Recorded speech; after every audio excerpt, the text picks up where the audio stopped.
درد سہ کر بھی تیرا نام لیے جاتے ہیں، تیرے دیوانے تجھے یاد کیے جاتے ہیں، تیرے دیوانے تجھے یاد کیے جاتے ہیں، اور تو نوازے نہ نوازے تیری مرضی جانا۔ حضور ہمیں عطا کرے یا نہ عطا کرے یہ ان کی مرضی ہے، کیونکہ ساری کائنات کے مختار، ساری کائنات کے مالک اللہ سبحانہ و تعالیٰ نے محمد رسول اللہ کی ذات والا صفات کو بنایا ہے۔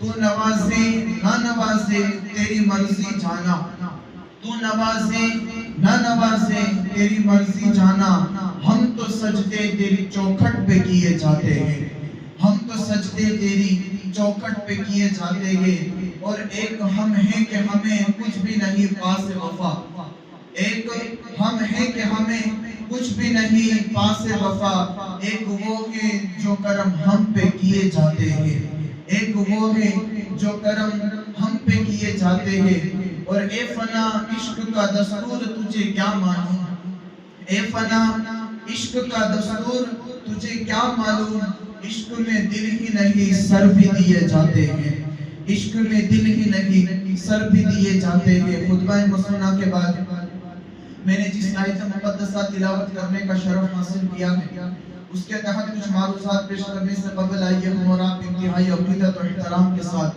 ہم ساری کائنات کے مرکز عقیدت مصطفیٰ جان رحمت شمع بزم ہدایت شب اسرا کے دلہا نوشائے بزم جنت دانہ سبل مولا کل ختم الرسل آب و گل انبیاء جان و دل اصفیاء مطلع ہر سعادت مقطع ہر سیادت خلاصہ کائنات فخر موجودات یعنی کہ جناب پاک احمد مجتبیٰ محمد مصطفیٰ ارواح نافدہ صلی اللہ تعالی علیہ وسلم کے بارگاہ بیکس بنا میں جھوم کر درود پاک ہدیہ پیش کرے اور پڑھے اللہم صلی علی سیدنا و مولانا محمد کما تحب و ترضى بن تصلی علیہ صلو علیہ صلاة و سلام علیہ یا رسول اللہ صلی اللہ تعالی علیہ وسلم۔ رب کائنات اپنے کلام مجید میں ارشاد فرماتا ہے وَلَسَوْفَ يُعْطِيكَ رَبُّكَ فَتَرْضَى، اور بے شک قریب ہے کہ تمہارا رب تمہیں اتنا دے گا کہ تم راضی ہو جاؤ گے۔ اللہ سبحانہ و تعالیٰ نے انسان کے جسم کے اندر ایک چیز کو ایسی بنائی ہے کہ اس چیز کے اندر کسی کی محبت داخل ہو جائے تو پھر اس محبت میں انسان کو اس کے سوا کسی چیز کا شعور نہیں ہوتا۔ اب وہ چیز ہم دیکھ تو نہیں سکتے، اس کو ہم دل کہتے ہیں کہ دل ایک ایسی چیز ہے کہ اس دل کے اندر کسی کی محبت پیوست ہو گئی تو پھر اس محبت کو نکالنا بڑا مشکل ہوتا ہے۔ جیسا کہ آپ نے سنا ہوگا کہ انبیاء اکرام نے کیسے ان کے عقلوں سے محبت کی، حضور علیہ الصلوۃ والتسلیم کے صحابہ نے حضور سے کیسے محبت کی، بلکہ حضرت سیدنا ابو بکر صدیق نے حضور سے ایسی محبت کی تھی، ایسی محبت کی تھی کہ حضور کی محبت کے اندر اپنی جان کو نچھاور کر دیا تھا۔ اب یہ تو آخرت کی محبت ہے، لیکن ایک محبت ہوتی ہے دنیاوی کہ جو صرف دنیاوی فائدہ دیتی ہے، اور کبھی کبھار دنیا کی محبت آخرت میں بھی بینیفٹ دیتی ہے۔ اب آپ اس کو ایک اس قصے کے ذریعے سماعت کیجئے کہ حضرت جنید بغدادی سے پہلے بھی ایک اللہ کے برگزیدہ بندے، اللہ کے ایک ولی گزرے۔ اب ظاہر سی بات ہے ان کا نام میں جو ہے آپ کو آخر میں بتاؤں گا، ایک شہر کا نام ہے جس کو بلخ کہا جاتا ہے جو خراسان کے قریب آتا ہے۔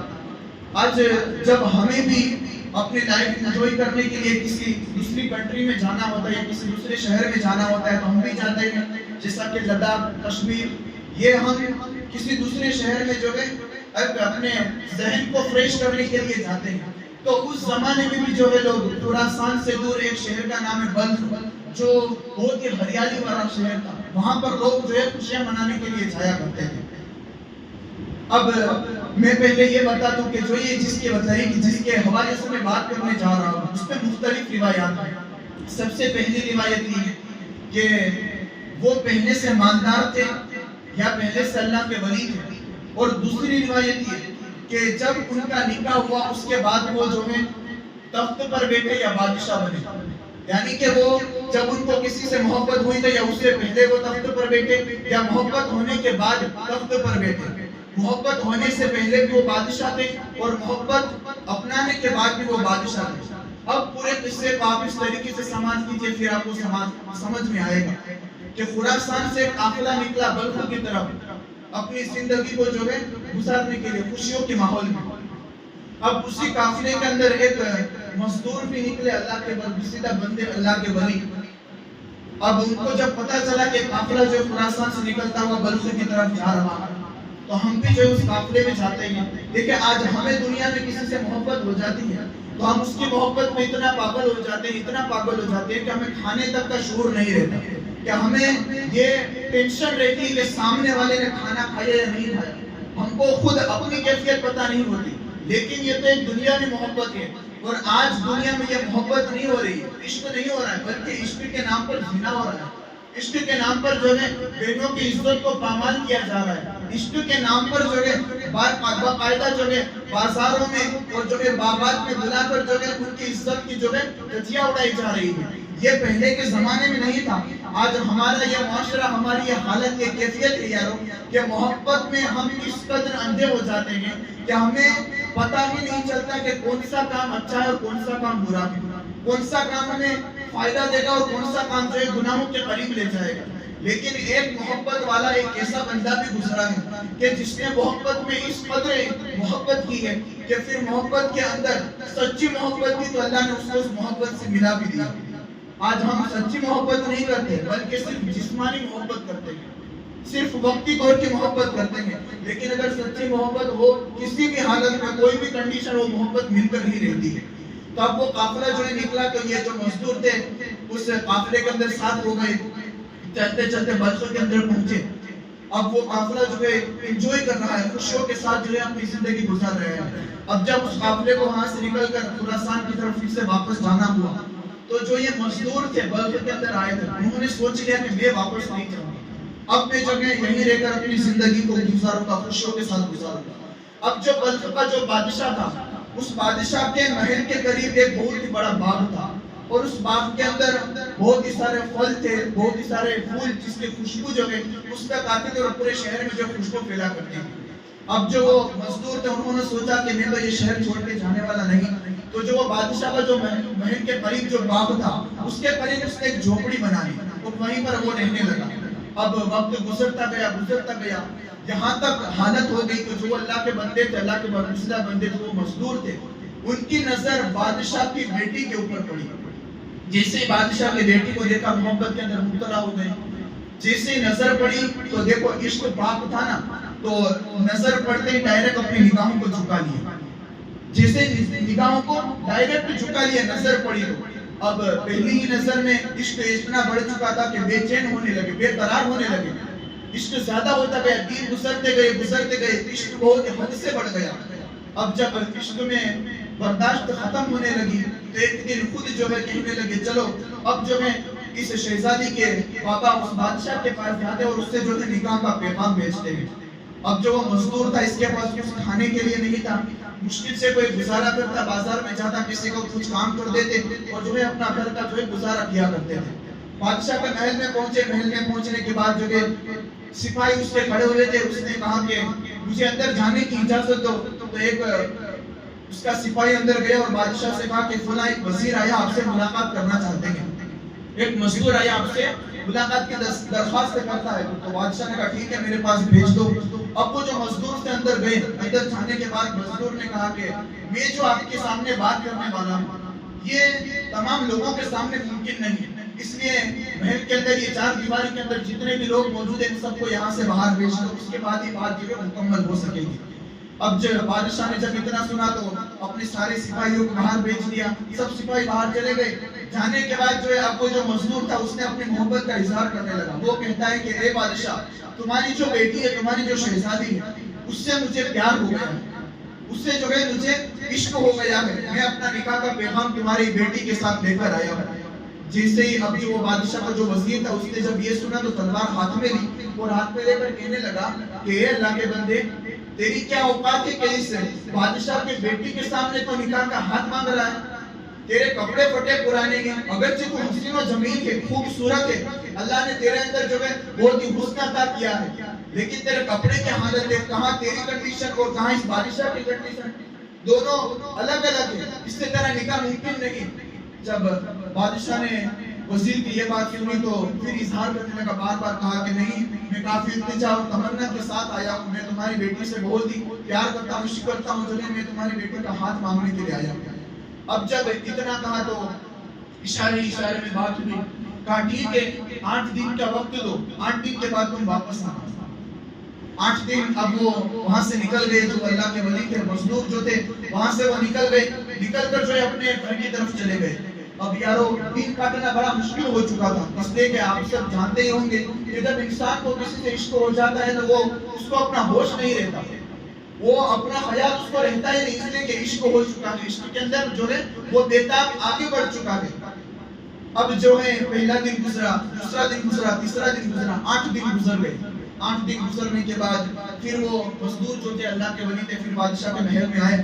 محل میں آنے کے بعد جو وزیر کو کہا کہ وہ جو ہے 8 دنوں سے پہلے میں آپ کے پاس آیا تھا بادشاہ کی بیٹی کے ساتھ نکاح کرنے کی غرض سے، کہا ٹھیک ہے آپ انتظار کرو، تھوڑی دیر بعد بادشاہ جب یہاں آئیں گے تو ان کو بلایا جائے گا۔ اب تھوڑی دیر ہوئی، بادشاہ اپنے تخت پر بیٹھا، بیٹھنے کے بعد اب وہ مزدور تو جو تھے وہ غریب تھے، اب اس دن بہت سارے بڑے بڑے جو مالدار تھے، رئیس لوگ تھے، ان کے بھی جو ہے رشتے آئے تھے بادشاہ کی بیٹی سے نکاح کرنے کے لیے۔ سب کا نام جو ہے ایک فہرست میں لکھ دیا تھا۔ اب وہ سب کو حاضر کیا گیا محل میں، سب لوگ آ گئے، آنے کے بعد جو ہے ایک کے بعد دیگرے سب نے اپنا اپنا نام لکھوایا، اپنا جو ہے نسب سنایا کہ میں اس نسب سے تعلق رکھتا ہوں، میرا شہر یہ ہے، میرا یہ ہے، میرا وہ۔ آخر میں سب کے بتانے کے بعد جو ہے سب نے جو ہے بتا دیا۔ پھر بادشاہ نے کہا کہ میری ایک شرط ہے، اس کے بعد بھی جو ہے میں اپنی بیٹی کا نکاح تمہارے ساتھ کراؤں گا۔ بہت سارے لوگ حاضر تھے، اس نے کنڈیشن رکھی کہ میری ایک بیٹی کا نکاح اس شرط کے ساتھ کراؤں گا کہ میری بیٹی کو جو ہے جو بندہ بھی، جتنے بھی لوگ حاضر گئے، جو بندہ بھی بلیک کلر کا ڈائمنڈ لا کر دے گا، میں اپنی بیٹی کا نکاح اس کے ساتھ کراؤں گا۔ اب بہت ہی پرانے کے بعد، بہت پرانے زمانے کے بعد، جنید بغدادی سے پہلے کی بھی بات ہے، بادشاہ نے کیا کہا کہ جو بلیک کلر کا ڈائمنڈ، کالا ڈائمنڈ لا کر دے گا، میں اپنی بیٹی کا نکاح اس کے ساتھ کرا دوں گا۔ اب وہ تو بیچارے مزدور تھے، وہ تو اپنے شہر کو چھوڑ کر آئے تھے، ان کے پاس رہنے کے لیے بھی کچھ نہیں تھا، ایک جھوپڑی بنائی تھی وہاں رہتے تھے۔ اب ایک ڈائمنڈ کہاں سے ڈھونڈ کر لائے، کہاں سے تلاش کر لائے، لیکن ان کو اللہ پر یقین تھا، اللہ پر پورا مصمم تھا کہ کسی بھی طریقے سے یہاں تک اللہ نے میری مدد کی ہے تو آخر تک اللہ میری مدد کرے گا۔ آج ہماری حالت یہ ہے کہ سب سے بڑی کمزوری یہی ہے کہ آج ہمیں ہر چیز پر، سب پر یقین ہے، قدرت پر یقین نہیں ہے، پروردگار پر یقین ہے، اس لیے آج ہمارا ایمان بھی یارو جو ہے کمزور ہوتا جا رہا ہے۔ لیکن وہ اللہ کے ولی تھے یارو، وہ ان کا ایمان ایسا مضبوط تھا کہ سامنے چٹان آ جاتی تھی پھر بھی اس کا ڈٹ کر جو سامنا کیا کرتے کہ اللہ میری مدد فرمائے، اللہ میرے غیب سے مدد کرے گا۔ تو اب وہ جو ہے مزدور تھے، جتنے بھی لوگ تھے محل سے نکل کر جو ہے ہیرا تلاش کر رہے تھے۔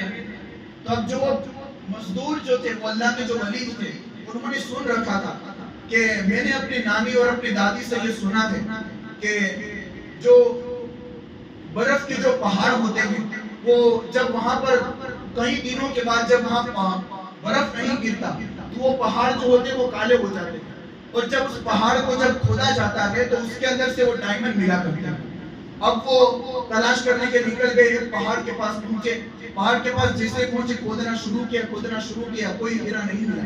پھر جب وہ سو گئے، جیسے ہی سو گئے تو کسی نے ٹھوکر لگائی کہ اٹھو، جس کام کے لیے تمہیں بھیجا گیا وہ کام کرو۔ اب مورخین بتاتے ہیں وہ غیب سے ودا دینے والا کوئی اور نہیں، حضرت خضر علیہ السلام۔ اب دیکھو اللہ نے بھی غیب سے ان کی مدد کی، اس وجہ سے ان کا عشق پاک تھا، عشق میں ناپاکی نہیں تھی، عشق پاک تھا، اس وجہ سے اللہ نے ان کی مدد کی۔ اب وہ اٹھے، پھر سے ایک آندھی چلی، اتنی تیز آندھی چلی کہ اس پہاڑ سے ایک چٹان گری، چٹان گرتے ہوئے جب زمین پر آئی تو اس اللہ کے ولی نے، اس بزرگ نے جو ہے اپنے ہاتھ میں جو لے کر آئے اس کلاڑے سے اس پتھر کو توڑتے گئے یہاں تک اس کے اندر سے وہ بلیک کلر کا ڈائمنڈ ہیرا مل گیا۔ اب وہ ہیرا لے کر خوشی کے مارے جوش میں آ گئے کہ مجھے ہیرا مل گیا، اب میں بادشاہ کی بیٹی کے ساتھ میرا نکاح طے ہو گیا۔ دوڑتے ہوئے گئے، بادشاہ کے محل میں پہنچے، دروازے پر وزیر نے کہا ٹھیک ہے تھوڑی دیر انتظار کرو، اندر بلایا گیا۔ اندر بلانے کے بعد پھر وزیر بادشاہ نے کہا کہ تم پھر سے آ گئے، تمہیں یہاں سے بھیجا گیا تھا ڈائمنڈ ایک ہیرا تلاش کرنے کے لیے پھر سے تم آ گئے. تو جو اللہ کے ولی تھے وہ بزرگ کہتے ہیں کہا کہ تم نے جس کام کے لیے مجھے بھیجا تھا وہ ڈائمنڈ میں لے کر آ گیا. جس ہیرے کے لیے تم نے مجھے کہا گیا تھا وہ ہیرا میں لے کر آ گیا. جیسے ہی بادشاہ نے یہ ہیرا دیکھا تو وہ بھی چونک گیا کہ یہ کیسے ممکن ہے کہ یہ اتنا غریب ہے, اس کے پاس رہنے کے لیے کچھ بھی نہیں, اس کے باوجود بھی یہ ہیرا لے کر آیا. بادشاہ نے پھر اپنے وزیر کو اشارہ کیا, اشارے میں پھر اس نے دوسری شرط رکھی. وزیر نے پھر کہا کہ میری ایک شرط اور ہے کہ بادشاہ کی جو بیٹی ہے اس کو جو ہے ڈائمنڈ, یہ جو ہیرے جو آتے ہیں, یہ موتی جو آتے ہیں, موتی, اس کو موتی بہت ہی پسند ہے.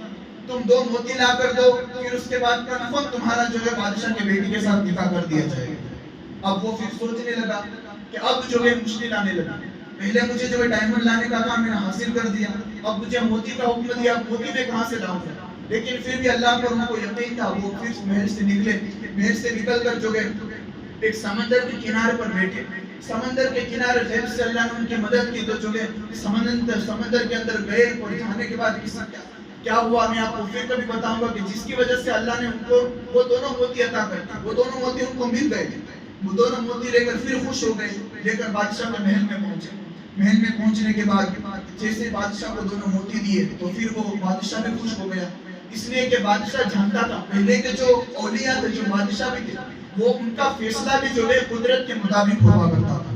قدرت کے مطابق ان کا جو ہے فیصلہ ہوا کرتا تھا. جب دیکھا کہ یہ دونوں موتی لے کر کے آ گیا تو اب وہ بھی خوش ہو گیا کہ ٹھیک ہے میں اپنی بیٹی کا نکاح تمہارے ساتھ کرانے کے لیے تیار ہوں. اب تھوڑی دیر میں باتیں چل رہی تھی کہ جو بادشاہ کی جو بیٹی تھی اس کی جو خادمہ تھی وہ دوڑتی ہوئی باہر آئی. باہر آنے کے بعد بادشاہ سے کہا کہ جلدی سے دوڑ کر آؤ, تمہاری بیٹی کی طبیعت بہت ہی خراب ہو گئی, حالت ایسی گمبھیر ہے کہ ممکن ہے کہ وہ اب دنیا میں رہے, دوڑ کر آؤ.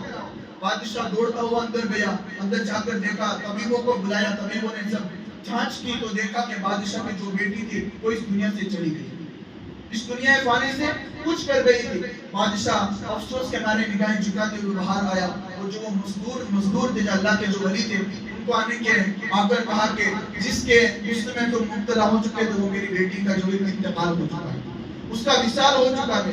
اب دیکھو حسن اگر پیار اگر پکا ہو, عشق اگر سچا ہو تو پھر اللہ غیب سے مدد بھی کرتا ہے, اللہ غیب سے مدد بھی کرتا ہے. لیکن جو وہ مزدور تھے انہوں نے سوچ لیا کہ میرا عشق سچا ہے, ناپاک نہیں ہے, کسی بھی طریقے سے وہ بادشاہ کی جو بیٹی شہزاد تھی وہ انتقال نہیں کری بلکہ وہ زندہ ہے. اب کنفرم ہو چکا تھا وہ انتقال ہو چکا, لیکن وہ بزرگ نے کنفرم نہیں کیا. امام صاحب کو بلایا گیا, بلانے کے بعد جو ہے غسل دیا گیا, غسل دینے کے بعد جنازہ تیار کیا گیا, جنازہ تیار کرنے کے بعد اس کو دفن کر دیا. جب دفن کر دیا اب وہ جو مزدور تھے وہ تو گھر چلے گئے, رونے لگے, اتنا روئے کہ حد سے زیادہ رونے لگے اور اپنے آپ پر قابو نہ پا سکے.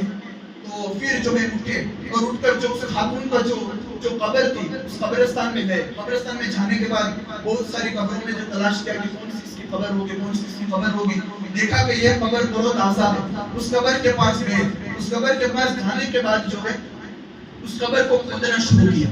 قبر کھودتے جو ہے اس خاتون کو جیسے ہی دیکھا تو وہ رونے لگے, اس لیے کہ پیار عشق ایسا ہو چکا تھا یاروں کہ ان کا خیال یہ نہیں تھا. اس خاتون کو نکال کر اپنے کاندھے پر ڈالا, کاندھے پر ڈال کر باہر لے کر آئے, پھر قبر کو جیسی تھی ویسی کر دیا. اس خاتون کو لے کر اپنے گھر گئے. گھر لے جانے کے بعد جو ہے اللہ سے دعائیں کی, تمنائیں کی, اے پروردگار عالم تیری ساتھ وحدہ لا شریک کی, تو بے نیاز بادشاہ ہے, تو ایسا بادشاہ ہے کہ تو جو کہ زلیخا کو یوسف کے لیے نئی زندگی عطا کر سکتا ہے. میری بھی تجھ سے دعا ہے اے پروردگار عالم اس خاتون کو نئی زندگی عطا کر. اب وہ دعا کرتے گئے, تھوڑی دیر میں دروازے پر کسی نے دستک دی. اب وہ تو انتقال کر گئی ہے.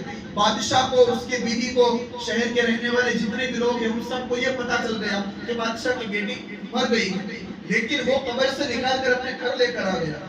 اب دروازے پر دستک ہوئی کہ کہاں کون ہے, کہاں میں طبیب ہوں. طبیب صاحب اندر آئے. اندر آنے کے بعد جو ہے اس نے ڈائریکٹ آنے کے بعد اس خاتون کا ہاتھ اپنے ہاتھ میں لیا. ہاتھ میں لینے کے بعد چیک کیا, چیک کرنے کے بعد ڈائریکٹ اس مزدور سے کہا کہ جلدی کرو ہمارے پاس وقت بہت ہی کم ہے, یہ جو خاتون ہے یہ ابھی زندہ ہے. یہ خاتون ابھی زندہ ہے، فلاں جگہ سے فلاں لے کر چیز لے کر آؤ، یہ خاتون کو جو کہ نئی زندگی عطا کی جا سکتی ہے۔ وہ دوڑتا ہوا گیا، جس چیز کا اس کو حکم دے دیا وہ چیز لے کر آئے۔ لے کر آنے کے بعد اس نے اس چیز کو تیار کیا، تیار کرنے کے بعد وزیر نے کہا کہ اس ملم کو جو ہے اس کے پگ میں رگڑو۔ اس کا بندے نے جو ہے اس کے ملم کو اس کے پگ میں رگڑنا شروع کیا۔ تھوڑی دیر ہوئی تو اللہ نے اس خاتون کو نئی زندگی عطا فرما دی۔ اس خاتون کو اللہ نے جو ہے نئی زندگی عطا فرما دی۔ اب وہ خاتون ہوش میں آ گئی۔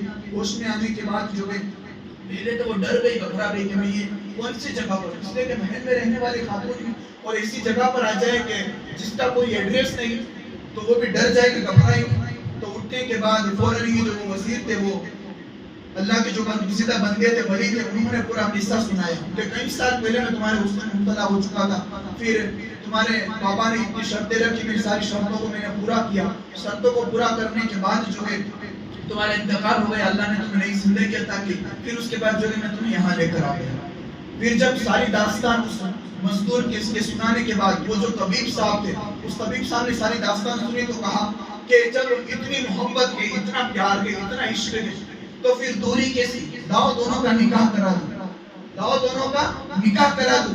اب جو وہ خاتون تھی وہ خود بھی کہتی ہے کہ جب ایک مزدور کی محبت کی خاطر اللہ نے مجھے نئی زندگی عطا کی ہے تو میں بھی اس بندے سے نکاح کرنے کے لیے تیار ہوں۔ پھر دونوں کا نکاح ہوا، نکاح ہونے کے بعد دونوں خوشیوں کے ساتھ رہنے لگے۔ اب پورے شہر میں کسی کو پتہ نہیں کہ وہ خاتون زندہ، صرف وہ طبیب اور وہ جو مزدور تھے وہ دونوں ہی جانتے ہیں کہ وہ خاتون زندہ۔ اب جو ہے وقت گزرتا گیا، وقت گزرنے کے بعد وہ خاتون جو ہے حاملہ ہوئی۔ حاملہ ہونے کے ساتھ ساتھ جب مہینے گزر گئے، اللہ نے اس خاتون کو یہاں ایک اولاد عطا فرمائی، اس کے یہاں بچے کا جنم ہوا۔